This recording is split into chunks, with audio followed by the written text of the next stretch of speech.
حمدا كثيرا كما أمر. أشهد أن لا إله إلا الله وحده لا شريك له، وأشهد أن سيدنا ونبينا محمدا عبده ورسوله سيد الخلائق والبشر. اللهم فصل وسلم وبارك على سيدنا وحبيبنا وشفيعنا ومولانا محمد المختار وعلى آله وأصحابه ومن تبعهم بإحسان إلى يوم المحشر.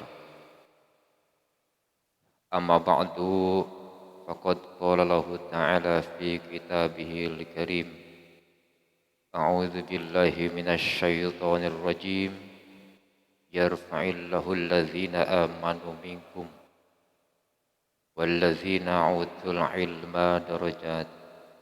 صدق الله وصدق رسوله النبي الحبيب الكريم،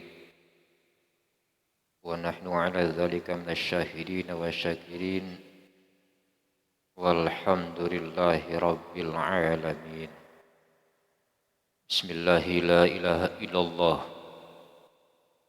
لا موجود إلا الله، لا إله إلا الله، لا معبود إلا الله، لا إله إلا الله، لا مطلوب إلا الله، لا إله إلا الله، لا مقصود إلا الله.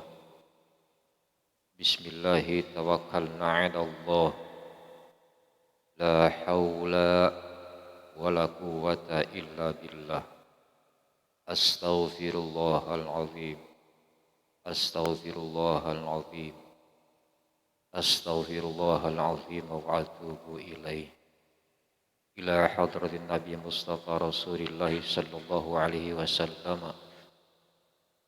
وعلى آله وأزواجه وأولاده وذرياته، ثم إلى جميع إخوانهم من الأنبياء والمرسلين والأولياء والشهداء والصالحين والصحابة والتابعين وجميع الملائكة المقربين، خصوصا سلطان الأولياء الشيخ عبد القادر الجيلاني قدس سره، ثم لجميع أهل القبور من المسلمين والمسلمات والمؤمنين والمؤمنات من مشارق الأرض إلى مغاربها في برها وبحرها، خصوصا إلى آبائنا وأمهاتنا وأجدادنا وجداتنا وخال وخالتنا ومشايخنا ومعلمنا، ثم إلى خصوصا المرحوم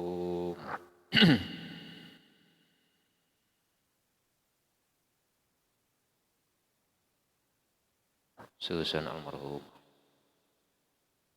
Susan almarhum Syekh Maulana Ki Haji Syekh Maulana Ki Haji Syekh Maulana Ki Haji Susan almarhum fi hadal quriyah ila khususan fi hadal musal wa ila jami'i mu'allafil ladhi kutubil ladhi ta'alamna wa'allamna mu'allafatihim. Nas'alakallahumma bi barakatihim an tulhimani wa tanfa'ana bi ulumihim an natashahum bir rahmah wal maghfirah. Sya'u lahumul fatihah. A'udzu billahi minasy syaithanir rajim. Bismillahirrahmanirrahim. Alhamdulillahi rabbil alamin arrahmanir rahim maliki yaumiddin. Iyyaka na'budu wa iyyaka nasta'in ihdinas siratal mustaqim siratal ladzina an'amta 'alaihim ghairil maghdubi 'alaihim waladdallin. Rabbi ighfir lana wa liwalidayna amin. Karam wal muhtaram para alim, para ulama, para asatiz, para sepuh, para tokoh masyarakat, wabil khusus sahibul majlis, sahibul fadilah, khina Yai itu bagus Bakarudin Habibi matanallah bitulihi wa hayatih. Karam Ketua Majelis Kabuyutan Barokah Kabuyutan Pamanarasa Mas Riyu Karom Yai Lukman Hakim dan Al-Mukarram yang lain yang tidak bisa saya sebutkan satu persatu, namun tidak mengurangi rasa ta'zim dan hormat. Matanallah bitulihim wa hayatihim. Insyaallah malam ini kita kajiannya hadis Riyadhus Shalihin, melanjutkan bab sabar, hadis yang ke-40. Bismillahirrahmanirrahim. Wa an Anasin, dari Anas radhiyallahu anhu, semoga Allah meridhoinya.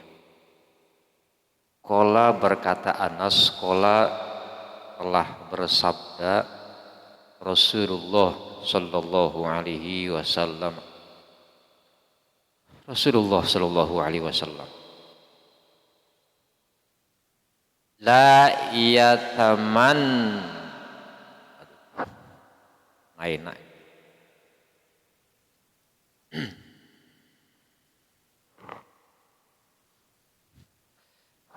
la yatamannaina, janganlah engkau mengharap-harap, ahadukum, di antara salah seorang di antara kamu sekalian, al-mauta, mengharap kepada kematian, lildurrin, karena sebab madorot, asoba, yang telah menimpa hu, kepada seseorang. Fa'in kana, maka kalau seandainya terjadi, labuda, mesti, seseorang tersebut fa'ilan, yang mengerjakannya, faliyakul, maka berkatalah, Allahumma ahyini, Allahumma ya Allah, ahyini, hidupkanlah kami, maka natil hayat, sebagaimana hidupku, khairan, yang lebih baik, li, untukku, wa tawaffani, dan mautkanlah aku, idza kanatil wafatu, di mana terbukti al-wafatu, maut, khairon, itu lebih baik, li, bagiku. Muttafaqun alaih, ini hadis muttafaq alaih. Jamaah sekalian rahimakumullah, ini hadis yang ke-40 dari bab sabar. Alhamdulillah tadi kita sudah refresh di tas kalbu, hati kita sedang berzikir. Sekarang kita refresh pikiran, akal kita, supaya bisa meresap ke kalbu dan tembus ke ruh kita masing-masing. Karena sabar ini kerjaan kalbu, ya.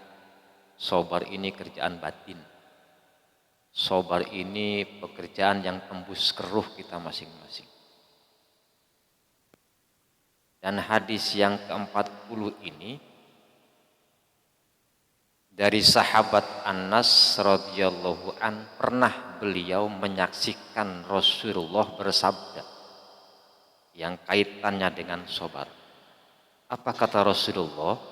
La yatamayanna ahadukumul maut lidurrin aldo asabahu. Jadi jangan mengharap-harap di antara kita semua untuk meninggal dunia atau mati dengan sebab madaratnya yang telah menimpa kita. Madarat itu umum, bisa terkena atau tertimpa musibah dalam bentuk sakit. Itu namanya madarat, Pak. Jadi kalau sedang ditimpa musibah dalam bentuk sakit yang menaun dan tidak pernah sembuh dalam zahiri dan tidak masuk akal menurut akal, maka akan terjadi keputusasaan dalam jiwanya. Ketika keputusasaan datang dalam jiwanya, maka tidak sedikit orang yang mengatakan, udahlah kalau gitu mati aja dah, modar aja modar, sekalian kita nggak sembuh-sembuh ya. Putus asa tuh orang. Maka putus asa itu ketika ditimpa musibah oleh Allah dalam bentuk penyakit, kuncinya sabar.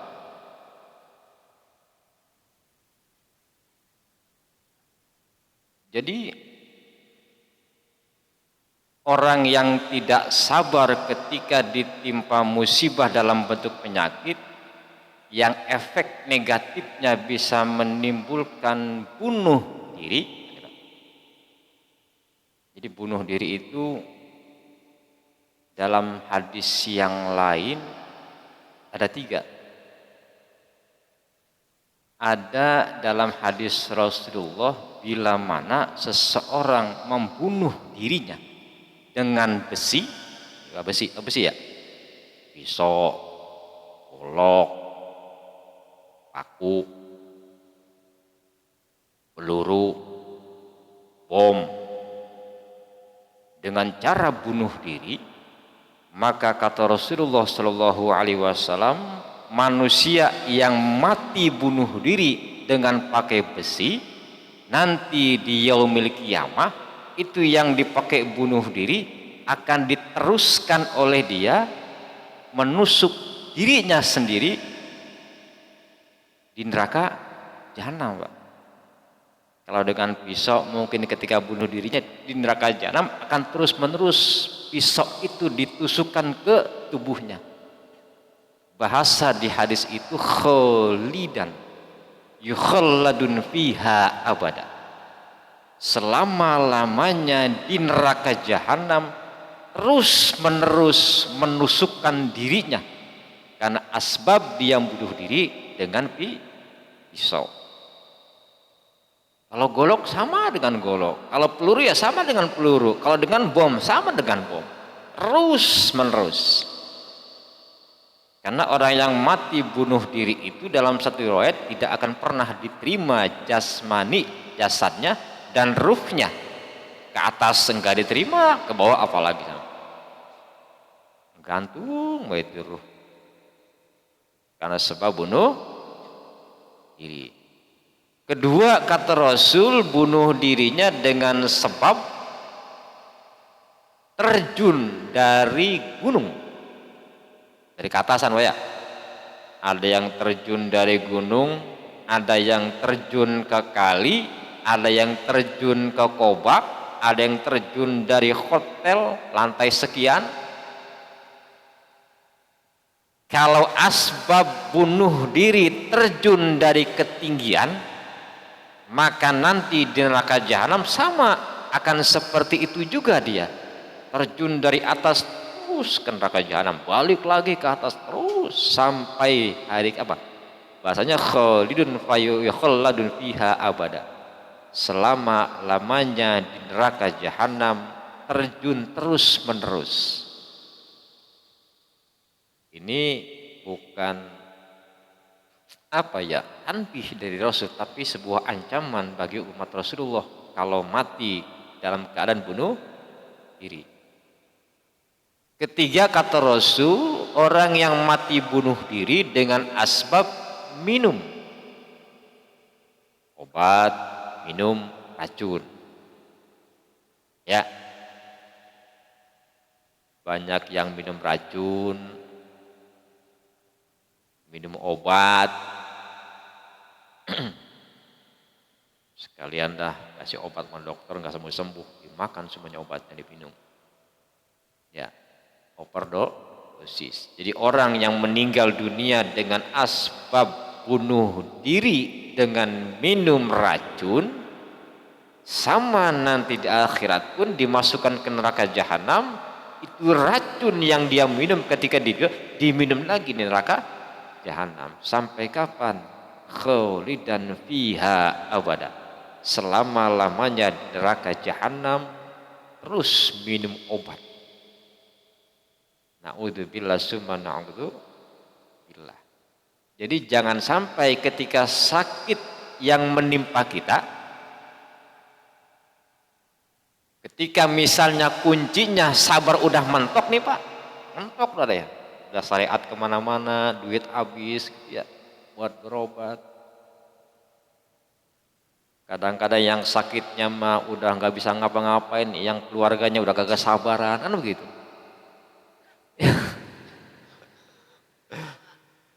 Punya orang tua laki-laki, bapak atau ibu ya, udah nggak bisa ngurus sendiri, yang ngurusin anaknya, karena yang diuji coba sabarnya itu adalah anak-anaknya.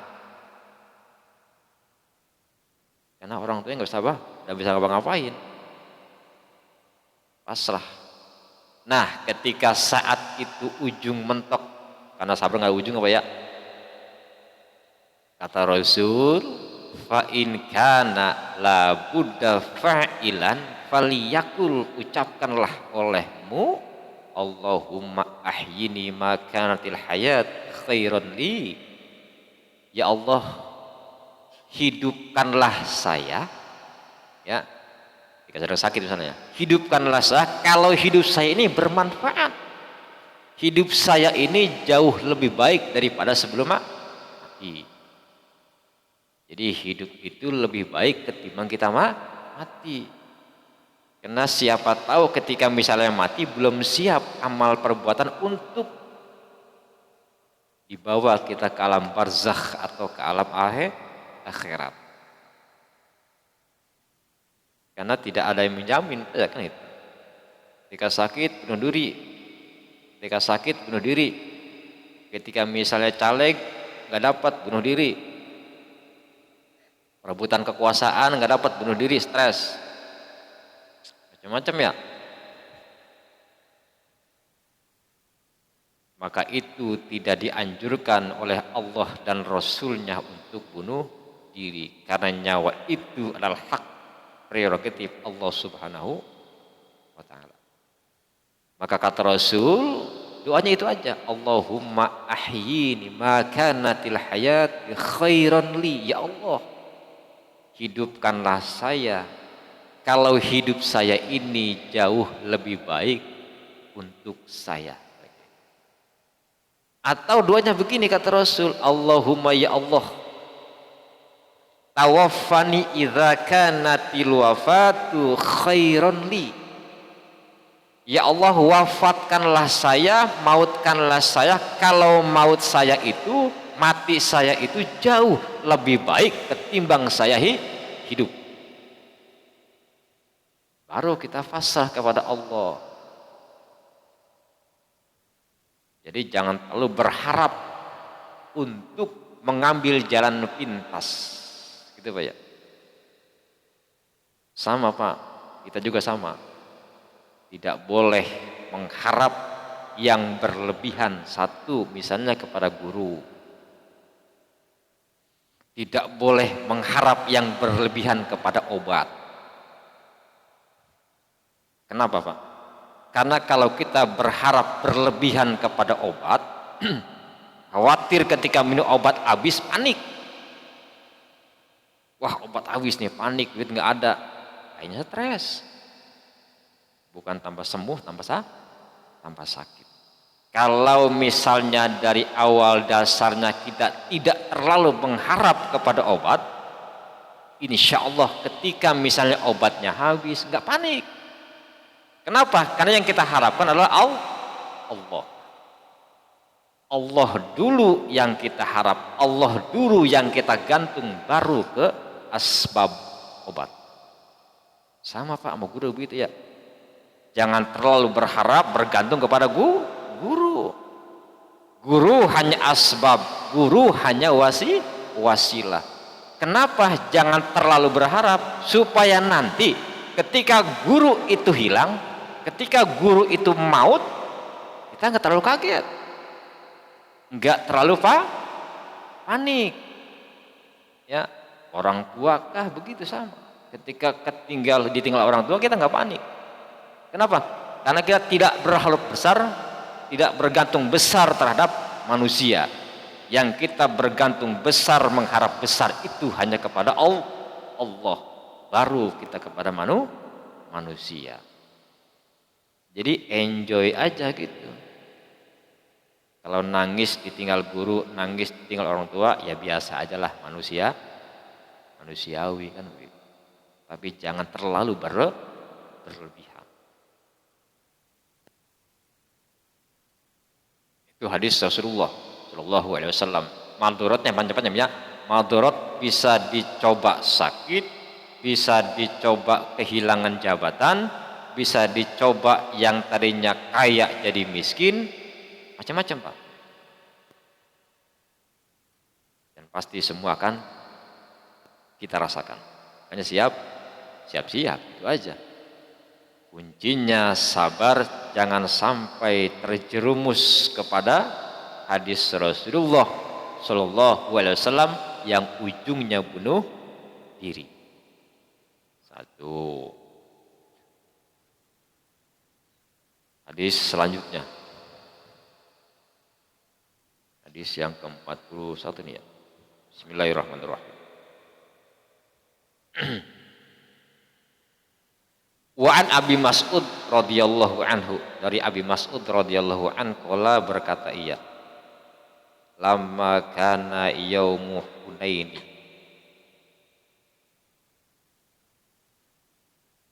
ketika ada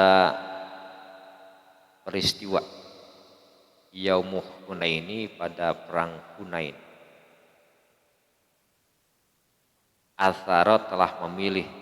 Siapa yang memilih? Rasulullah Shallallahu Alaihi Wasallam. Nasan, kepada kepada sekelompok manusia, fil qismati, pada pembagian ghanimah. Fa'ata, kemudian Rasul memberikan Al-Aqra bin Habis, kepada Aqra bin Habis, ini sahabat Rasul, mi'ata 100 minal ibili, dari onta. Wa'ata, dan juga Rasul memberi Uyainah, kepada Uyainah bin Hisan, misla dzalik, sama, diberikan 100 onta oleh Rasulullah Shallallahu Alaihi Wasallam. Wa'ata, dan juga Rasul memberikan nasan kepada sekelompok manusia, min asyrafil arabi, dari pembesar-pembesar orang Arab, kegedean-kegedean, tokoh-tokoh ya. Wa'athara, dan memberikan Rasul hukum kepada mereka, yauma idzin, pada hari itu, fil qismati, pada pembagian. Faqala, maka berkata rajulun, seorang laki-laki, wallah, demi Allah, inna hadhihi qismatun ma'udila, sesungguhnya ini bagian daripada ghanimah, udila, itu tidak ada keadilan. Fakultu, maka berkata ya, wallah, demi Allah, la ukhbironna, yakin misalnya Rasulullah menghabarkan, aku menghabarkan kepada Rasulullah Shallallahu Alaihi Wasallam, fataituhu fa akhbarnahu, maka aku datang kepada Nabi, fa akhbarak, kemudian menghabarkan Nabi pada peristiwa itu.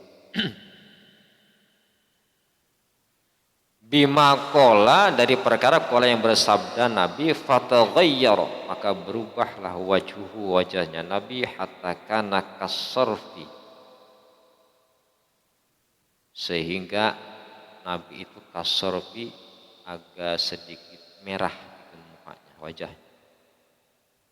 Tsumma qala, kemudian bersabda Nabi, faman maka siapa saja ya'dilu yang berbuat adil, idza lam ya'dil, tidak ada yang lebih adil Allahu kecuali Allah, hanya Allah, wa rasuluhu dan rasul Allah. Tsumma qala, kemudian bersabda Nabi, yarham, mudah-mudahan Allah memberikan kasih sayang Musa kepada Nabi Musa, qad udhiya, yang telah diberikan ujian, cobaan, bi aktsari min hadza, lebih besar, lebih banyak dari cobaan ini, fasobaro, maka sabarlah. Itu dari Rasul. Nah, ini hadis yang selanjutnya dari Ibnu Mas'ud. Ada peristiwa ketika perang Hunain.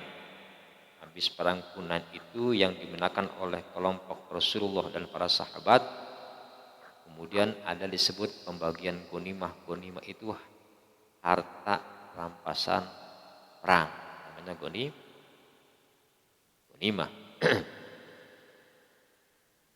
Ini asbabul wurudnya hadis. Ketika selesai perang Hunain, Rasulullah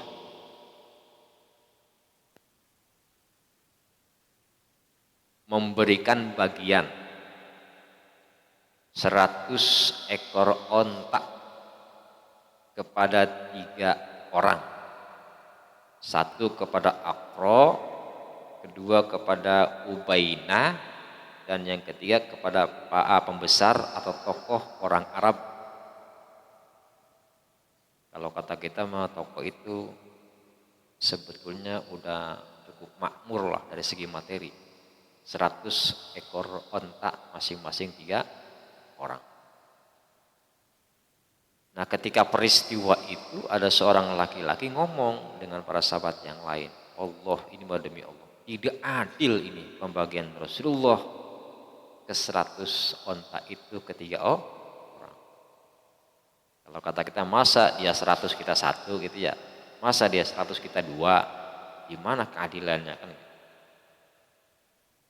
Oke lah kalau begitu, maka para sahabat kita adukan kepada Rasulullah, kalau ini memang pembagian Rasul tidak adil.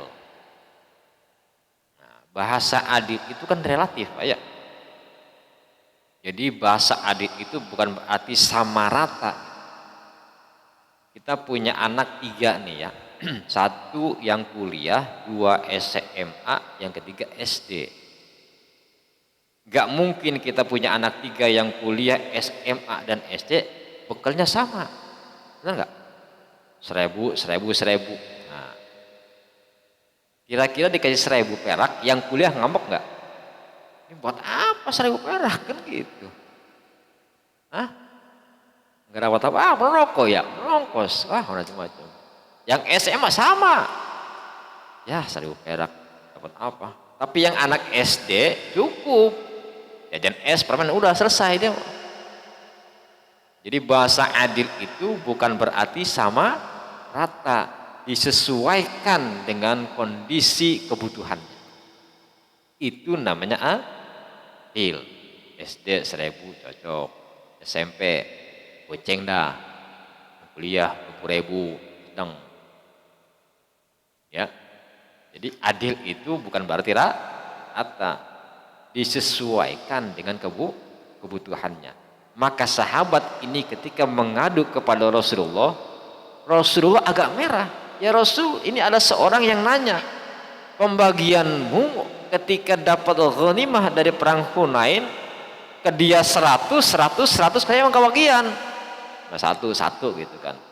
Merah itu Pak. Muka Rasulullah, wajah Rasulullah marah gitu ya. Cuma agak tertahan. Apa kata Rasulullah? Semoga Allah memberikan kasih sayang kepadamu. Kira-kira gitu ya. Jawabnya begitu aja. Allahumma irham. Semoga Allah memberikan kasih sayang. Sebagaimana Allah memberikan kasih sayang terhadap Nabi Musa. Nabi Musa itu diuji, dicoba lebih dari itu. Ujian cobaannya. Kamu dikasih satu nggak mau bersyukur, kira-kira gitu. Tinggal nampak doang. Sementara perjuangan Nabi Musa alaihissalam beserta umatnya lebih dari itu diuji sama Allah Subhanahu wa taala. Kira-kira gitu ya. Maka kuncinya kata Rasul, sedikit apapun yang diterima, kalau misalnya kurang, sabar, syukuri apa yang diberi. Itu kunci dari Rasulullah Shallallahu Alaihi Wasallam. Jadi kalau misalnya kita dapat jatah nih, ya kerja bareng, ada 10 orang, yang lain masih juta, kita 100.000. Kagak adil ini kayaknya. Ngerokok bareng, ngopi bareng, makan bareng, dia masih juta, kita 100.000. Kagak adil. Kan gitu ya. Menurut nafsu itu tidak adil. Ya. Kalau nafsu itu tidak adil. Tapi kalau yang 100.000 itu kita syukuri, maka akan terus tambah yazdad bal yazdad. Yang 1.000.000 kalau tidak disyukuri nggak berkah. Nggak berkah Pak. Nggak berkah itu nggak bermanfaat. Habis tanpa bekas. Tapi yang 1.000 rupiah kalau disyukuri dengan sabar, ya mungkin ini rezeki saya. Gitu. Syukuri saja ini pemberian dari Allah. Diterimanya dapat nilai ibadah, dimakannya enak, ya dipakai ngerokok juga enak, pakai ngopi juga enak. Karena kita nerimanya legowo. Coba kalau misalnya marah-marah, udah 100.000 marah-marah lagi, ya udah dah. Udah enggak berkah, sedikit, kurang manfaat, udah banyak. Nah peristiwa itu akan terjadi atau terulang kembali di umat-umat Rasulullah Shallallahu Alaihi Wasallam. Entah itu pembagian wariskah, ya, dia mah mentang-mentang laki-laki, 1 hektar dapatnya. Gua sama laki-laki 0,5 hektar dapat. Ya, ada begitu enggak? Maka ukuran dunia itu kalau patokannya adalah nafsu atau akal pikiran, maka tidak akan pernah timbul kesabaran. Gitu ya. Pasti kita akan ngalamin. Maka siap. Dapat kita terima apa adanya, nggak dapat mungkin di tempat lain kita dapat rezeki. Itu aja sih, sederhana. Jelas ya. Nah, itu hadis yang ke-41 ya. Mudah-mudahan kita bisa mengamalkan apa yang telah disabdakan oleh Rasulullah Shallallahu Alaihi Wasallam. Itu aja 2. Sekarang kajian tauhid sedikit aja. Kajian tauhid yang kemarin tentang khawariqun bil adat. Sesuatu kejadian luar biasa di luar adat kebiasaan. Kejadian keluar biasaan atau kejadian luar biasa yang disebut dengan khawariqun bil adat bentuknya banyak. Bisa mukjizat, bisa irhas, bisa karomah, bisa ma'unah, bisa sihir. Sihir Pak? Sihir. Nah kalau karomah diberikan oleh Allah kepada para wali Allah. Sedikit saya bahas tentang ada bahasa warid, ada bahasa wirid Pak ya. Pernah wiridan Pak ya? Sering kan wiridan ya? Nah kalau warid itu adalah anugerah dari Allah yang Allah berikan sesuai dengan kehendaknya kepada mukmin yang soleh. Itu namanya warid. bisa ke para wali, bisa kepada para mukmin yang soleh. Warid itu ada yang langsung Allah anugerahkan berikan kepada mukmin yang soleh, bisa juga diikhtiarkan Pak, dengan cara kita taat kepada Allah Subhanahu wa Ta'ala. Ketika hambanya taat kepada Allah, maka warid itu akan datang dengan sendiri tanpa harus dipinta. Ketika warid itu dimiliki oleh seseorang yang soleh, bisa jadi kalau wali namanya karomah, kalau mukmin yang soleh namanya maunah. Antar warid. Ada juga wirid. Apa wirid Pak? Wirid sesuatu yang baik yang terus dilakukan secara kontinu, namanya wirid. Kalau kita habis sholat suka wiridan ya. Kalau wiridan berarti sesuatu yang baik terus menerus dilakukan secara berjamaah, namanya wiridan. Kalau sholawat sendiri, kalau sholawatan berarti banyak namanya. Tahlil, kita banyak tahlil sendiri. Kalau sudah tahlilan berarti kita tahlilnya baca tahlilnya berjamaah, kira gitu ya. Nah, wiridan ini pun sama. Kalau dilakukan secara kontinu terus menerus, maka orang tersebut akan mendapatkan ma'unah dari Allah Subhanahu wa Ta'ala.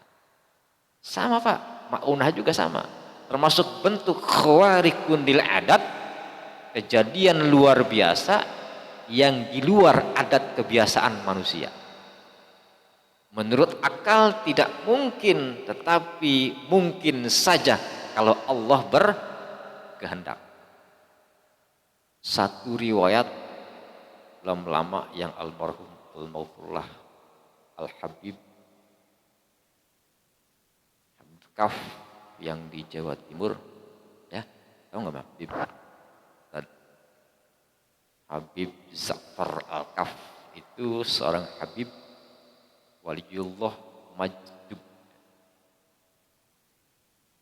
Beliau dalam satu riwayat ada yang menceritakan pernah di alam barzakh, di alam kubur, mengislamkan, mengimankan orang yang kafir. Ini kelasnya wali. Di alam barzah saja bisa mengislamkan kelas wali. Menurut akal nggak mungkin ya. Orang udah meninggal, sudah beda alam. Kalau di alam dunia sih masih mending ya. Karena ini adalah alam real, alam realita. Tapi kalau sudah di alam barzah itu bukan orang sembarangan yang masuk ke sana. Kalau tidak ada kunci, tidak ada kenalan, repot Pak. Nggak ada koneksi, nggak ada orang dalam. Nah, orang dalam itu ada 3 Pak. Di antara Nabi dan Rasul yang masih hidup, 1 Nabi Khidir alaihissalam, 2 Nabi Ilyas alaihissalam, 3 Nabi Khalid alaihissalam. Nabi Khalid inilah yang diberikan Allah mukjizat menguasai atau hidup di alam barzakh. Nah, Habib Za'far Al-Kaf ini punya koneksi kepada Nabi Khalid untuk masuk ke alam barzakh dan bisa mengislamkan orang yang ada di alam barzakh. Itu kelasnya kalau menurut akal nggak mungkin akal ini bisa terima. Itulah yang disebut dengan khawarikun lil adat. Namanya bentuknya karom.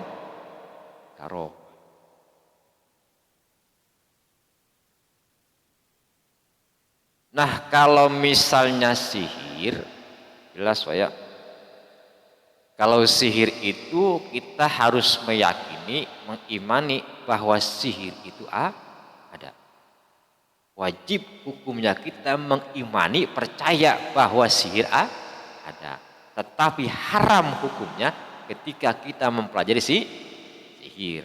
Karena sihir itu bisa saja bersekutu dengan jin atau juga setan. Nah, orang yang melakukan ilmu sihir ini sama Pak, ketika misalnya terjadi luar biasa yang tidak masuk akal, itu juga sama khawariqunil adat. Kejadian luar biasa yang tidak masuk akal memang ada terjadi, tetapi hukumnya mempelajari, hukumnya mengamalkan haram menurut agama Islam.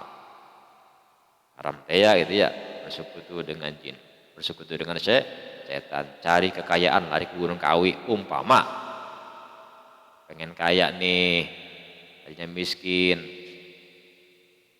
lari ke Gunung Kawi bener kaya, berarti punya khawariqunil adat dalam bentuk sihir, sudah bersekutu dengan setan. Beda kalau misalnya datang ke wali Pak, datang ke ulama pengen kaya dikasih doa, nggak apa-apa, itu masalah saja. Satu riwayat kan begini, pernah dulu di zaman Nabi Musa alaihissalam, suami istri hidupnya miskin Pak, belangsak, bertahun-tahun belangsak, susah, buat makan sehari-hari susah. Akhirnya ketika duduk di suatu tempat, si istrinya ngadu sama suami, "Wah,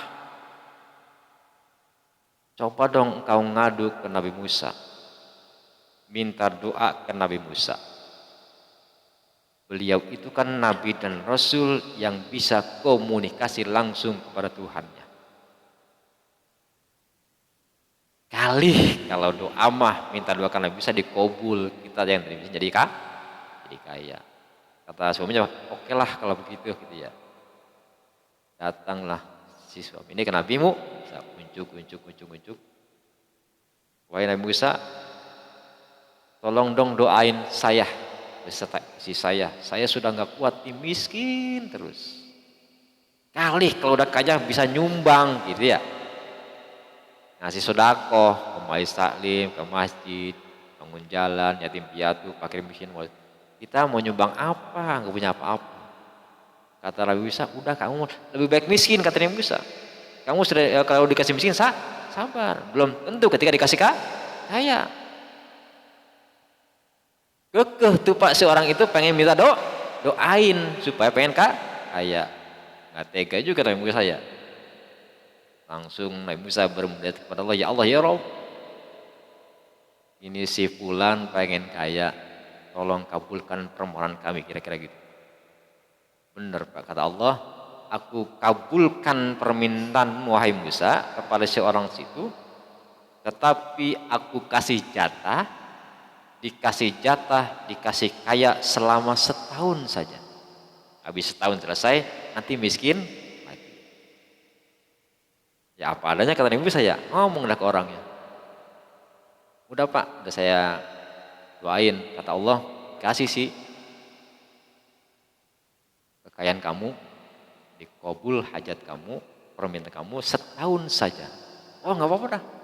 Girang Pak, lapor kesnya girang tuh setahun. Bener Pak, sehari, 2 hari, 3 hari, yarzuqhu min haitsu la yahtasib, itu terbukti. Akhirnya dia kaya, suami istri kaya, saudagar, pengusaha, wah kayak nyohor. Si istrinya bilang ke suami, "Wah," gitu ya, "kita dikasih jatah setahun nih kekayaan teh. Habis setahun selesai kita miskin lagi." Kata si istrinya, "Gimana Pak kalau misalnya kita sumbangin nih Pak harta kita buat anak yatim, fakir miskin, bikin jalan, majelis taklim yang perlu butuh dana, kita sumbang. Setiap hari nggak pernah ketinggalan tuh Pak, nyantunin fakir miskin, yatim piatu, terus saya ngalir, hampir lupa udah setahun aja pengen nyumbang itu."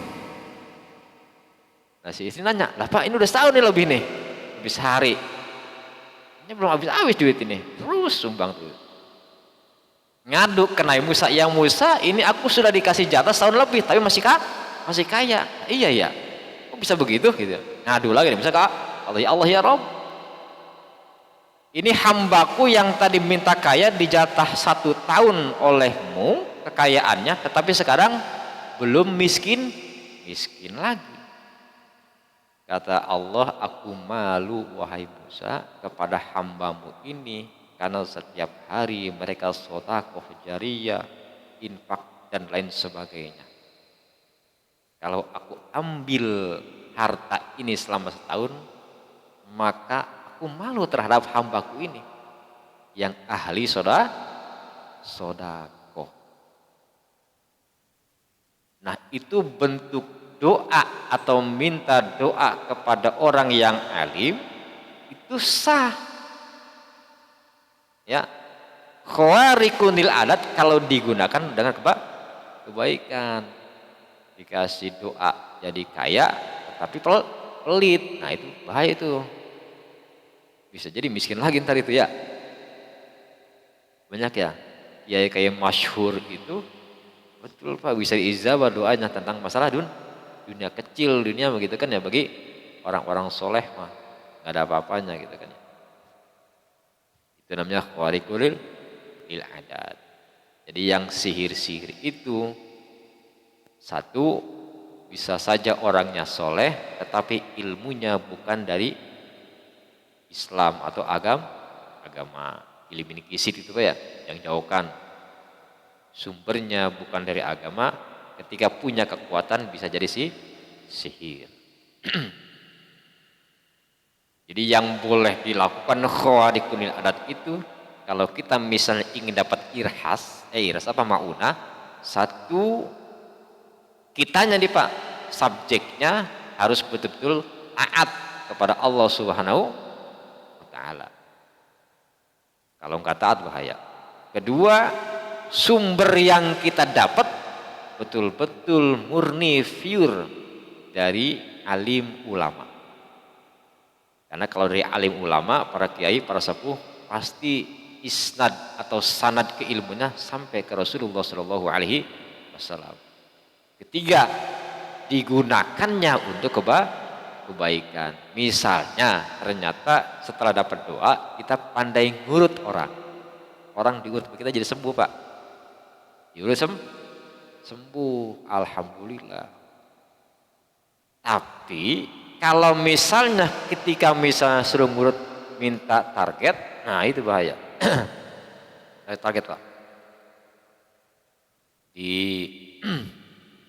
ada harganya gitu, sejam misalnya 100.000, 2 jam 200.000, nah itu nggak bisa itu. Berarti matok harga. Yang dimaksud bermanfaat untuk orang lain, tolonglah orang lain tanpa harus menerima imbalan. Kalau dikasih mah nggak apa-apa, kita terima. Kalau sudah matok harga, itu bahaya. Hebat misalnya dakwahnya kemana-mana udah masyhur, tapi ketika suruh misalnya maulid,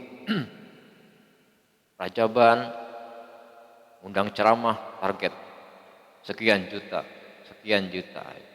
mungkin sudah bisa hilang tuh maunahnya. Karena ketika misalnya mau berdakwah ada maunya, itu bahaya. Ya, jadi kalau salah satu cacat nih Pak, mukminnya soleh, ya dari kebaikan sumbernya dari alim ulama, tapi digunakan bukan untuk kebaikan, justru untuk mencelakakan orang, ya punya ilmu kebal misalnya, tembak gak mempan, hebat, tentang kebal dia bacok orang untuk bunuh orang, ilmunya digunakan untuk yang mafsadat, itu diharamkan oleh Allah dan Rasulnya. Itu sekilas saja tentang khawarikulil adat. Sampai situ kira-kira ada pertanyaan apa enggak?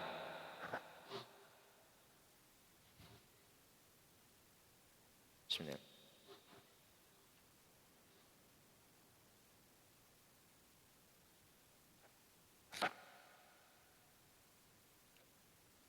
Ada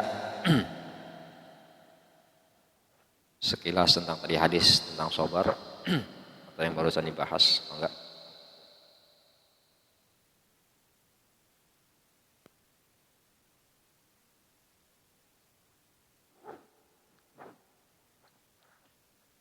tambahan aja ya. Apa sih? Hah? Masuk ke sana.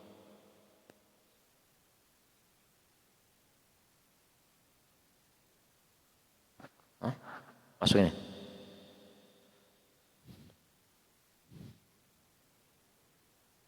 Kabelnya putus. Tambahan aja gini ya. Habis batunya oli.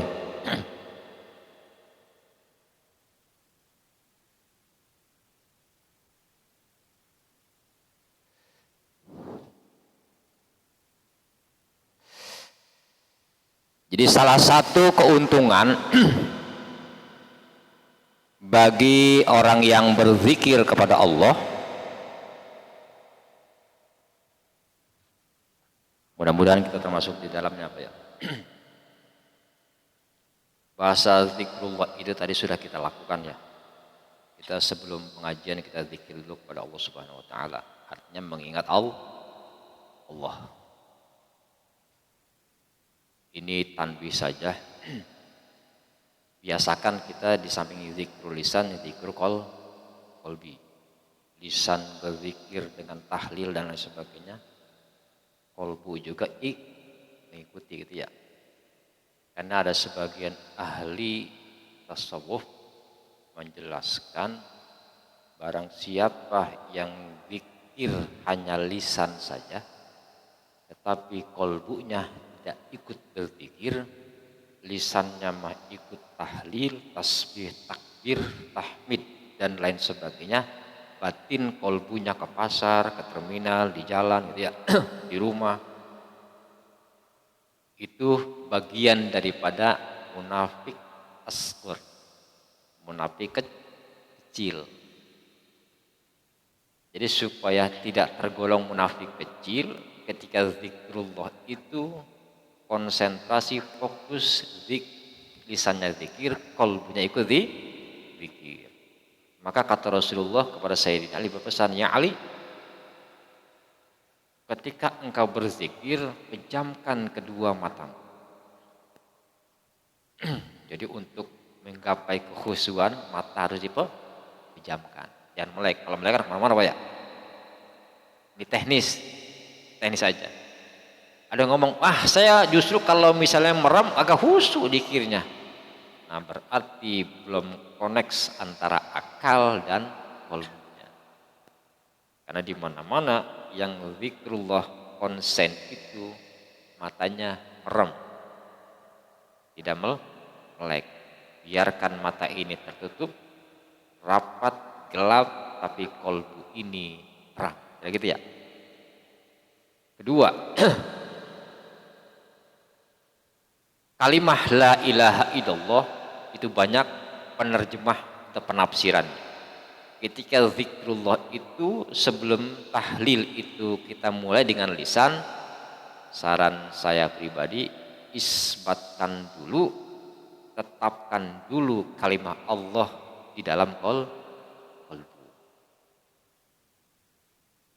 Saya tetapkan dulu, isbatkan dulu kalimah Allah atau lafaz Allah itu di dalam qalbu. Karena Allah itu nurun, bisa menerangi batin. Ketika dihantam dengan la ilaha illallah, maka nur tadi jadi nurun fauqa nuri, cahaya di atas cahaya. Kalau kita hidup di dunia gelap tanpa ada cahaya, maka akan tersesat. Begitupun hati ini, kalau misalnya tidak ada cahaya Allah, hati ini pun akan gelap.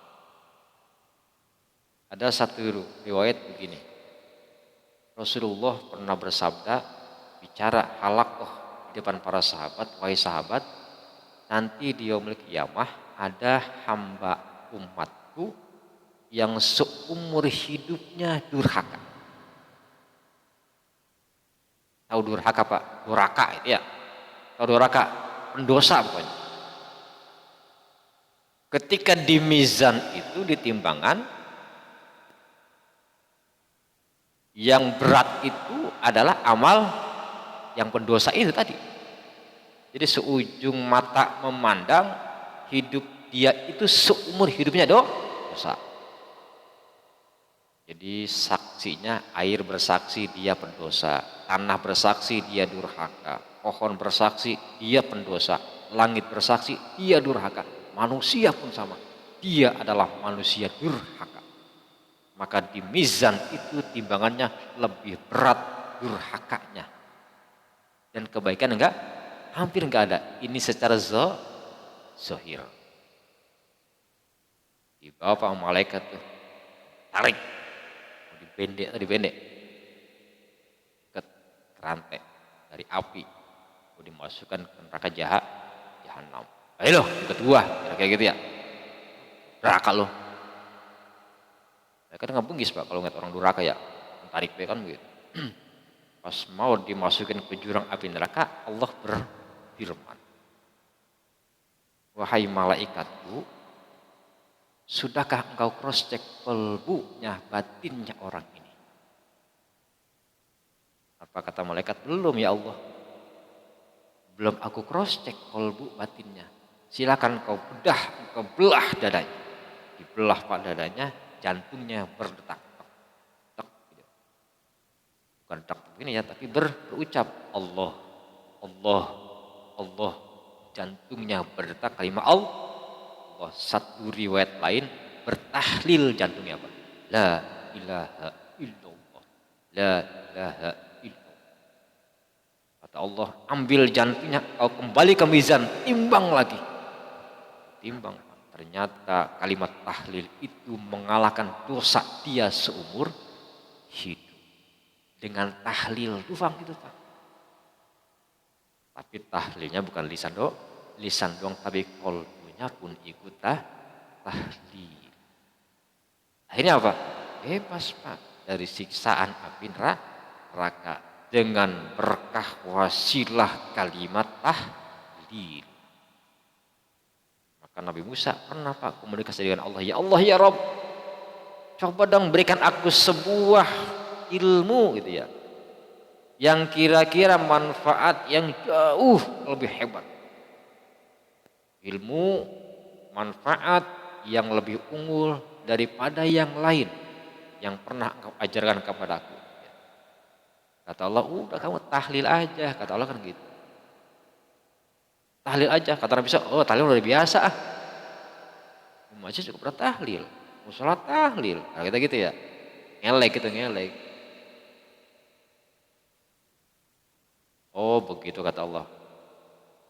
Wahai Musa, kalimat tahlil itu kalau engkau timbang saat ini, alam beserta isinya jauh lebih berat ketimbang alam beserta isi. Cuma tahlil doang itu Pak, belum yang lain.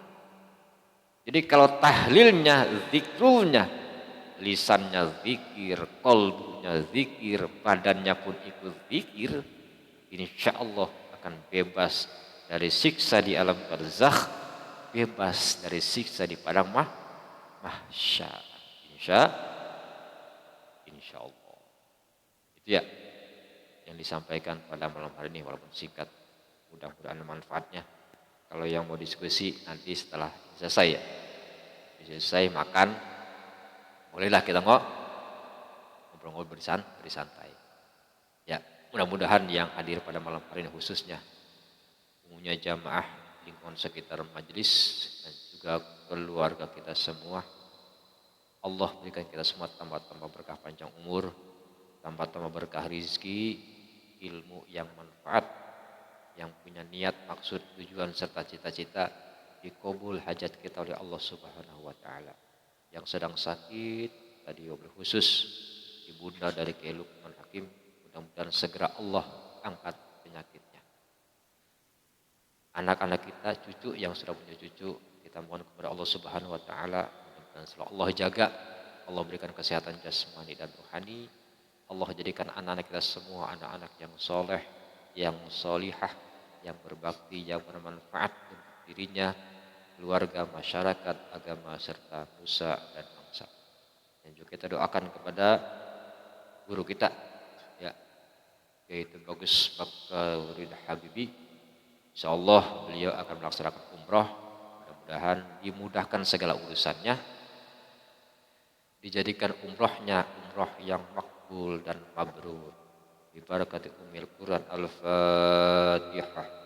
A'udzu billahi minasyaitonir rajim. Bismillahirrahmanirrahim. Alhamdulillahi rabbil alamin arrahmanir rahim maliki yaumiddin. Iyyaka na'budu wa iyyaka nasta'in ihdinas siratal mustaqim. Siratal ladzina an'amta 'alaihim ghairil maghdubi 'alaihim waladdallin. Rabbighfir lana wa liwalidayna. Demikian, kurang lebihnya mohon maaf. Wallahul muwaffiq ila aqwamit thoriq. Assalamualaikum warahmatullahi wabarakatuh. Terdoa